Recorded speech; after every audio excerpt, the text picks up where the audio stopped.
Hello and welcome again to another Wednesday afternoon Fun Skills 2019 update. Today we're in Warrington and London, although hopefully the sound levels will work a bit better than they did last month when we were all in the same room. And the usual Fun Skills 3 are back with you today. So we have Amanda in London, while Paulston and I are in Warrington. So Amanda, how's your month been? Well, it's quite exciting here as things begin to reach a bit of a crest of the wave, so it's keeping me busy and I'm managing to get out to see lots of centres, which is great. Paul? Yes, also spending quite a lot of time out talking and updating people about Fun Skills 2019, including quite a few colleagues who are delivering functional skills in prisons. Also, we're getting ready for our launch events, which start in just 4 weeks' time. So we really are entering the final phase. With our launch events about to get underway, we've got quite a lot of new information to share today about our entry-level offer. So if this is your first Fun Skills webinar, I know quite a few people joining each month, but please be aware that you can find much more information about the reforms on our dedicated updates webpage. The link is on the slide above. That will take you straight there. And do remember that we always send these slides out a day or so after each webinar. Another really important tip, and I know we say this every month, if you haven't already done so, please sign up for our email updates. You really don't want to miss out on any important time and critical information at this point, especially now we're moving into the final critical phase before the reformed qualifications go live. The arrow on this slide is pointing out the link that appears at the bottom of every Sitting Girls webpage where you can actually sign up. So, the latest news this month, in terms of the off-qual technical evaluation process that we have talked about numerous times over the last few months, levels 1 and 2 for maths and English are in the throes of that process now. We've said before that we made a conscious decision to concentrate on getting levels 1 and 2 through the technical evaluation process before we submitted entry level. So that's all progressing to plan, and our entry level submission has also been made. We're having to take into account all the feedback that we're receiving from off-qual colleagues for when they reviewed our plans from level 1 and level 2. So we're expecting this to be a fairly smooth process. I was going to say touch wood at that point, but yes, I mean, I think that was certainly the thing. I think the other big thing to say is that it's also now possible to book on to our launch events. The link on this slide, and there'll be another link in a second, will take you straight to the relevant page on Eventbrite. We do envisage these getting booked up quite quickly, so you will probably need to move quite swiftly to grab your place. Do please talk to your manager and other colleagues about how your organisation is going to be able to make best use of these sessions.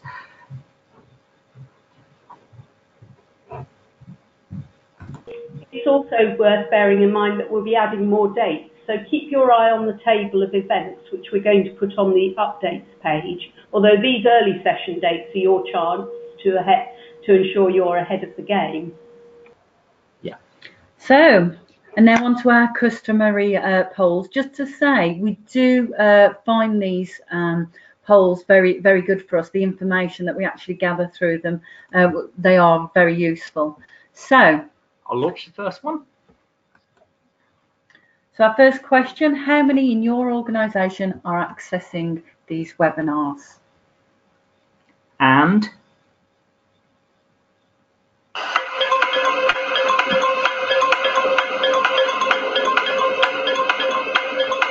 did say we'd do this, didn't I?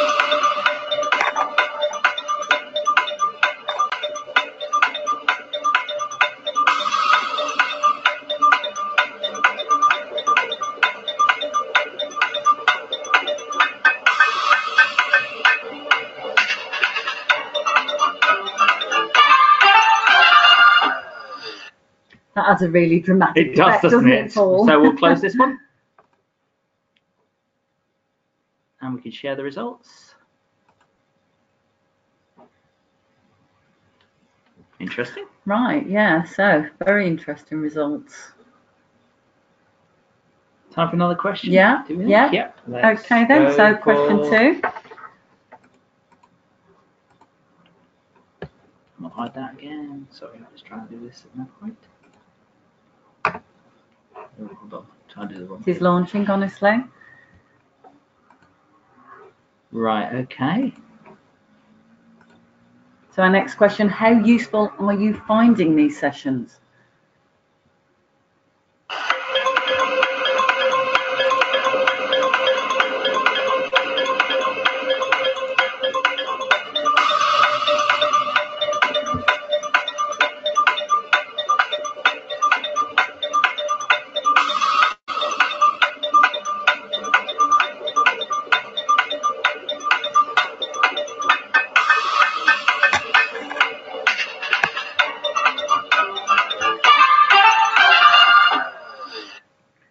That's great. And here's the results. So nice to see that most people are actually finding these extremely or quite useful, and actually listen to the recordings afterwards. So that's really useful for us to take forward. Thank you. And our last question, so not too many this week. One more to go, and here we go. Are you planning to attend any of our Fun Skills 2019 launch events?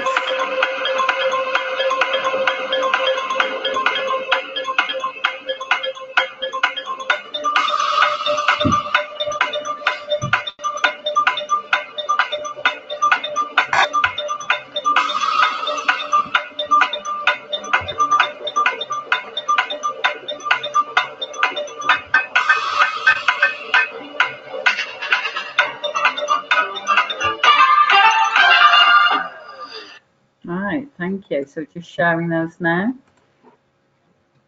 So nice to see that actually most people will actually be joining us at some point. And obviously, you know, people aren't sure yet because obviously you've got to look at your diaries, but we'll be sharing those dates with you later. So let's hide that and move on.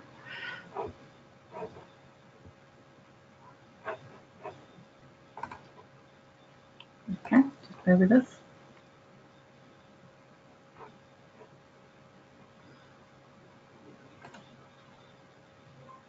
Yeah, here we go. So, Amanda. Oh, sorry, I was on mute there and I forgot to unmute myself, so I was talking to myself as usual. So the plans for our launch events are now in place. The shape of these events will be a full day where we look at both the subject, the reformed subject content and our new qualification specifications, but we'll also explore the operational arrangements for the reformed qualifications and exams or assessments. Recognising the importance of these events, I can now reveal that we'll be issuing a digital credential to everyone who takes part, so you'll be able to call yourself a Fun Skills 2019 supporter. And here's the calendar so far. As Amanda said, do please bear in mind this is just our initial series of dates. We fully intend to add more. The link at the top of this slide will take you straight to the booking screen on Eventbrite. We also, when we send out the slides, there'll be a link taking you directly to each individual event. And as Amanda was saying a second ago, this list of dates will be appearing on our functional skills updates page in the next few days. But they are now available to book, is the key question, is the key point there. Okay, so now turning to the main focus of this month's session, entry level. We know many of you are keen to understand more about how entry level is going to change as a result of the reforms and what those changes will mean in practice. Today we want to walk you through more of the detail, the contents of the new subject content, as well as we intend to address these through our qualification specs and assessments. So here's a very busy slide with lots of words, but these are taken directly from the subject content documents that underwrite the reformed functional skills qualifications, the ones we've been banging on about for the last few months.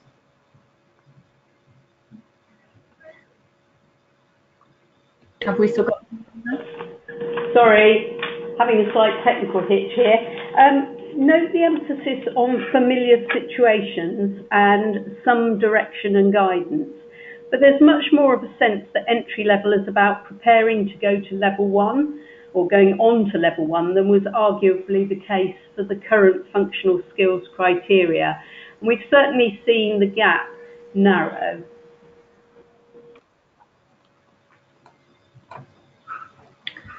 So, all time allowances are within a window set out in the new Ofqual regulatory conditions for functional skills. These are our proposed timings, although as ever, they're still subject to a final sign-off once they've completed the technical evaluation process. Reading across all 3 entry levels will involve 2 documents, each with a set of questions. And writing involves, again, familiar this for those of us used to the current functional skills qualifications, will involve producing 2 documents. Big difference though is that there will be no dictionaries of any kind allowed, and also the other big difference is there is also now a separate spelling task. Within writing, 50% of the available marks are for composition and 50% are for SPAG. The SPAG marks are drawn from both the writing tasks and the spelling activity. Speaking, listening and communicating, as it's now known, will involve 2 discussions, one-to-one discussions at entry 1 and entry 2, whereas it becomes a group discussion or group discussions at entry 3.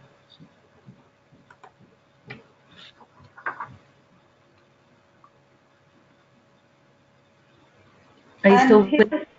Oh, sorry. Here's a screenshot from one of our draft sample entry 3 assessments.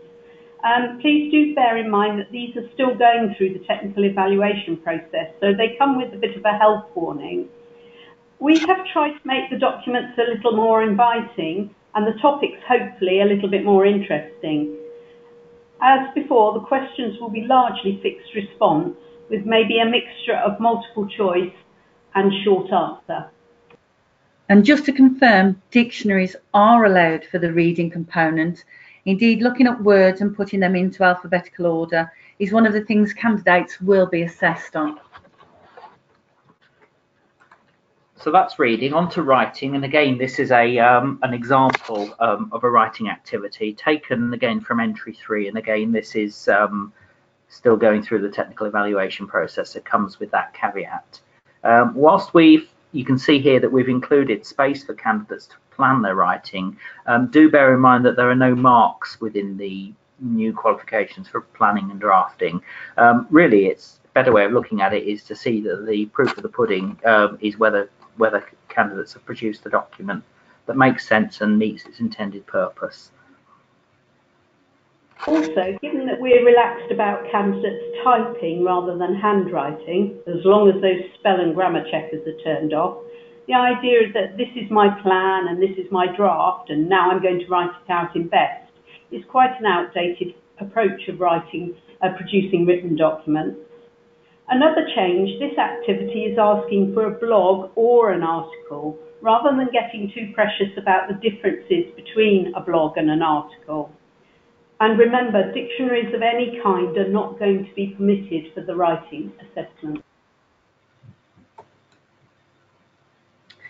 And this is probably the one most entry-level tutors or assessors are most keen to have sight of. Certainly it's the one thing we've been asked about most in the last few weeks. Again, this example of a spelling task is entry 3. The activity is self-contained from the rest of the writing component, so it doesn't necessarily have to be done at the same time. The candidate will get a sheet like this one on the left here, and the assessor will be provided with a list of words. Marks for this activity will be combined with the SPAG marks within the 2 documents candidates will need to write. One thing you will need to sort of get used to is the middle sentence here. So, for example, here, pleasure. It is a pleasure to meet you. Pleasure. That's going to become quite a familiar fixture within these assessments, although the rather annoying RP accent I just tried to put on there is definitely optional.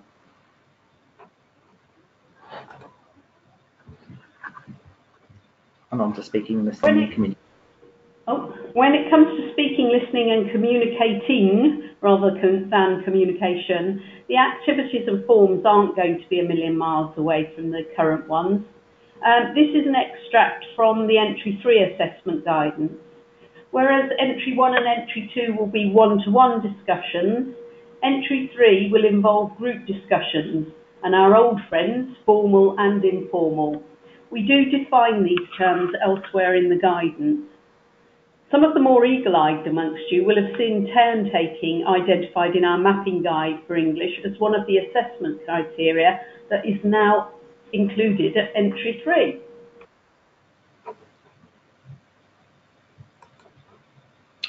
Okay, let's turn our attention now to maths. Similar pattern across Entry 1, 2 and 3 insofar as there's a non-calculator section and a single pass mark for the paper as a whole. The two sections can be delivered separately. There is no time on each section, so a learner can complete at their own pace, but we advise scheduling about 30 minutes. Another thing to bear in mind, and this goes to also for level 1 and level 2, is the 25% versus 75% weighting for underpinning skills versus problem solving. Problem solving within the entry levels is inevitably more straightforward and familiar than at levels 1 and 2, but nevertheless there's still a focus on putting questions into contexts. Also, unlike English, we won't be testing the entire specification in every assessment paper. Typically there will be at least 80% of the subject content in each individual paper.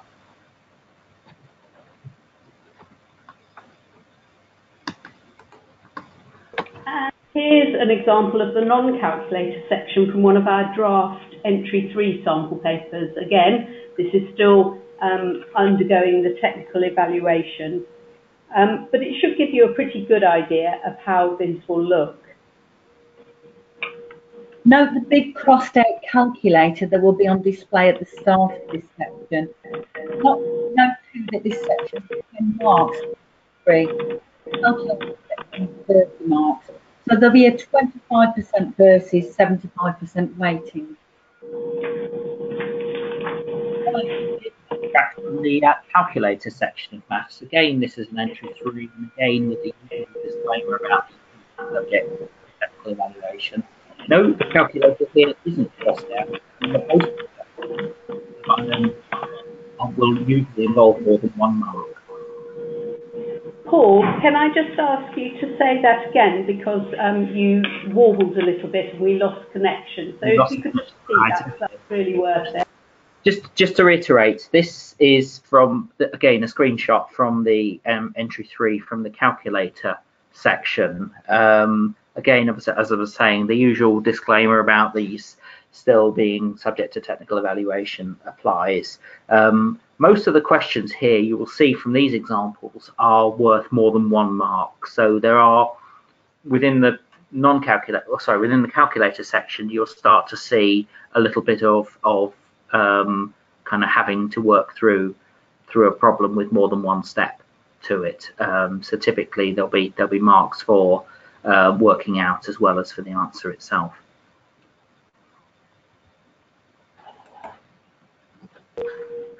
So we will be publishing all of these draft sample assessments in full. We hope to get the entry level papers up on the website either by the end of this week or very early next. So you will have a chance to look at them more thoroughly. As always, we'd welcome any feedback via the usual fsreform@cityandguilds.com address. Don't hold back from getting in touch. We're still at the point where we are able to make minor tweaks and focus on things like making the layout as user-friendly as possible and the language as straightforward as we can.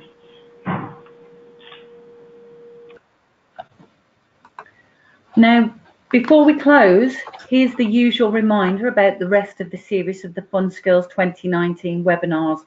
We've got dates in the diary right through to July, although we are actually planning to continue them beyond beyond then, so we can continue to follow the rollout of the reformed qualifications and other things within the world of maths and English. We're back again in 4 weeks' time, Wednesday the 1st of May. This date actually coincides with our first launch event. So if you're with us in Burntwood for that, you'll need to listen to the webinar afterwards to catch up. The actual topic for next month will be delivery, administration and exam conduct. So well worth tuning into that one. Yes, yeah, which just leads us to say thank you again for your attendance. We've now got over 2,000 people registered for these webinars, so they do seem to be gaining quite a lot of traction. And typically, I think we typically get sort of around 300 joining live each session, somewhere between 200 and 300, and then 700 or 800 kind of listening to the catch up or the recording afterwards. So quite a good level of engagement. As we were saying, do continue to get in touch and follow the Fun Skills 3, the three of us in the meantime. Look out for the slides and the recordings from this section, because they'll be landing in your inbox within the next couple of days. Have we got any time for a couple of quick questions? Is there any coming through? Yeah, we've got quite a few questions. Yes, I've been trying to answer them as we go, but there are some questions that might be useful for everybody to have a response to. So one question was, how many documents are in the source documents for level 2? So moving forward, you'll see 2 source documents rather than the 3 there have been currently. Somebody has asked whether they could see similar examples of the sample papers for level 1 and level 2. These are actually already available on the website. If you go to the existing functional skills qualification page and then follow the link on the documents tab for additional documents, there's a folder marked functional skills reform, and we've published the documents in there, and we'll be adding to that, as I say, with the entry level paper. There is one or two people are struggling a bit with the sound again, so we still clearly haven't cracked that completely. So we will try a different an approach before. We've got some frequently asked questions, so we have been hoping to issue some of those. So it might be that we'll be able to send a draft, a sort of initial response to go out with the slides for this event and the link to the recording. Paul and Catherine, is there anything there that takes your eye? Just somebody was asking about how much the launch events will actually be. So just to reiterate, they will be free. Free, but grab your place quickly. I yes, think they will be going. The yeah. And somebody else was asking what would be available at these events that's not actually available in the webinars. I think it's really just more detail is the answer. It's as Amanda was saying earlier, it's a full day session, so we will obviously do a walkthrough around the subject content and the changes. We will do a much deeper look at the actual the expectations at each level, but also quite a lot of detail around all of the assessment and exam conduct arrangements. So a fair bit of admin content as well as looking at the actual assessments themselves and how different. It will really start to help prepare people to start teaching this in September, really. So well worth attending, really. And absolutely free is the point that we keep saying as well. Yeah, I think that's about it, really. I think you've been answering quite a few. And as Amanda said, we will sort of put the FAQs up very soon. Yeah, I did see one quick question, which was about having to complete all 3 components of English within the same year. There's no stipulation, or there won't be any stipulation in that sense. So same as it is at the moment, you don't have to complete them all within a fixed period. Once they're achieved, they're banked as achievements, and they'll be able to be sort of aggregated together. The only thing it is worth saying, and I think we've mentioned this previously, is that there's no mechanism for allowing spiky profile within the new qualification. So each of the 3 components of English do have to be achieved at the same level. So that is something perhaps to bear in mind when planning. Somebody also raised that they've signed up for the email alerts but have not received any yet. Just go back in and click your preferences again to refresh it. That should sort of reset it for you. And I think that's it, really. That's probably it. So that's all from us. So goodbye from Amanda in London. It's gone quiet. But she's still there. Good, good. And from Catherine in Warrington. So goodbye from me. And then it's goodbye from me, Paul Seeley, also in Warrington. We'll see you next month.